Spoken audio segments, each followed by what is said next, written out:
আসলে আমার মনে হচ্ছে ফোন পেয়ে মনে হচ্ছে মেয়েটি বয়স খুব বেশি না, কিন্তু গানটা যে শুনতে চেয়েছে এটা কিন্তু খুব বয়স্ক লোকদের আর কি একটু বোঝার মতো গান। এই গানটির মধ্যে আসলে কিছু হাদিস কোরআন ভিত্তিক কথা আছে। তো আশা করছি আমার এই গানের কথাগুলো আপনারা একটু মনোযোগ সহকারে শুনলেই ভালো লাগবে।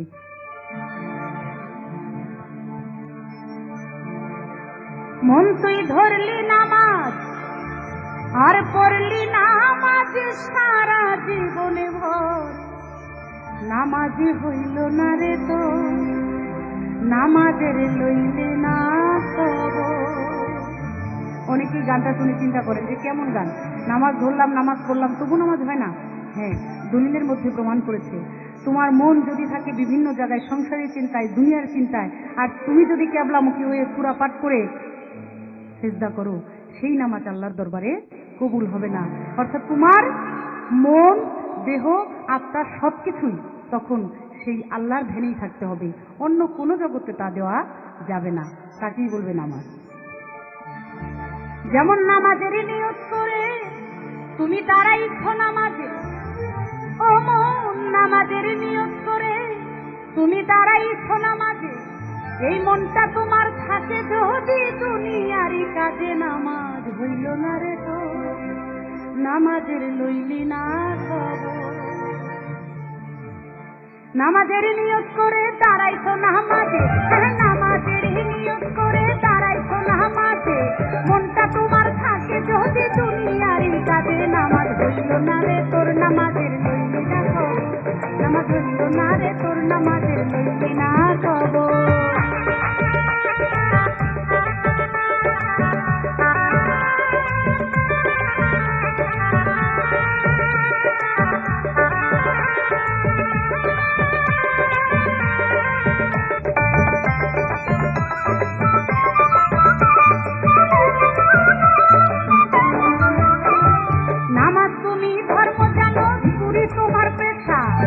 নামাজও করি আবার চুরিও করি, দুইটা কি একসাথে চলবে? চলবে না। কেমন কেমন আমাদের দেশে গ্রামগঞ্জে অনেক অভাবী লোকেরা কোনো কাজকর্ম না পেয়ে বড় লোকদের ঘরে রাতের বেলায় ছিটকে চুরি করে, এটা এক ধরনের অপরাধ।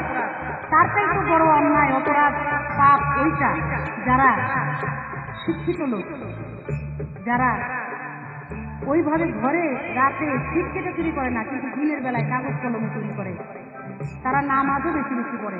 তাদেরকে যদি বলা হয় নামাজও করেন আবার এই ধরনের দুর্নীতি করেন, বলে অসুবিধা কি, নামাজের কাজ নামাজ করে, আমার কাজ আমি করি। আমি তাদের উদ্দেশ্যে এই গানটি গাইছি।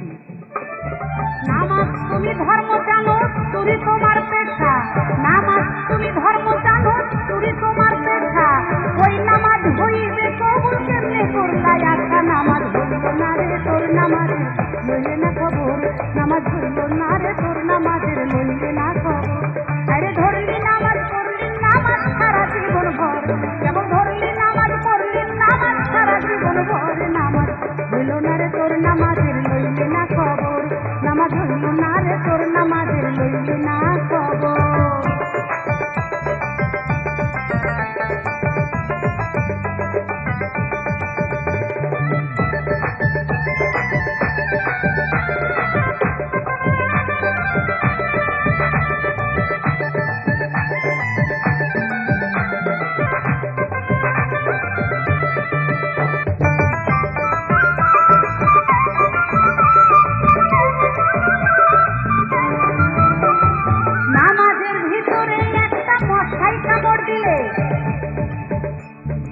আমি একটা হাদিসের মধ্যে পড়লাম নামাজ সম্পর্কে, হযরত আলী উনি ইসলামের জন্য যুদ্ধ করেছেন, আর সেই যুদ্ধে গিয়ে ইহুদিরা তার পায়ের মধ্যে একটা চিড়ি লাগাই দিছে। তখন কোনোভাবে এই চিড় খুলতে পারছে না, কারণ যুদ্ধের ওই অবস্থায় ওখানে ভালো কোনো ডাক্তার হাসপাতাল ওইরকম কোনো ব্যবস্থা নাই।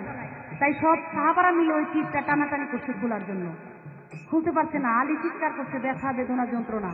কিন্তু যখন নামাজের সময় হয়েছে, আলী ওই চির পায়ে নিয়েই নামাজের জন্য দাঁড়িয়েছেন। আমার রাসূল পাক তার সাহাবাগণকে হুকুম করলেন, যাও এই সময় গিয়ে আলীর পায়ের চিরটা খুলে নিয়ে আসো। আলী এখন নড়াচড়া উহুয়াহা ব্যথা বেদনার কথা কিছুই বলবে না, কারণ আলী নামাজ পড়ছে। ঠিক সাহাবাগণ তার চির খোলান, আলী নামাজ পড়েন। আলী তখন কিছুই বলেন না, মনে হয় আলীর কিছুই হয় না। এই হাদিসটা দিয়ে নামাজের গুরুত্ব বাড়ানো হয়েছে, বলা হয়েছে নামাজ কাকেই বলে। তীর খুলিয়ে নিয়ে যাচ্ছে, তবু আলী কান্নাকাটি চিৎকার করেন না, তিনি আল্লাহর প্রেমে মজবুর হয়ে তিনি নামাজ পড়ছেন, তাকেই বলে নামাজ। আর আমাদের বেশিরভাগ লোকের, আমি সবাইকে বলবো না, বেশিরভাগ লোকের নামাজের যে অবস্থা, নামাজের ভিতরে একটা মশাই কামড় দিলে, নামাজের ভিতরে একটা মশাই কামড় দিলে, মশা তুমি আগে মারো রুকু সেজদা ফেলে, নামাজ হইল না রে তোর নামাজের লইলি না খবর, নামাজ হইল না রে তোর নামাজের লইলি না খবর।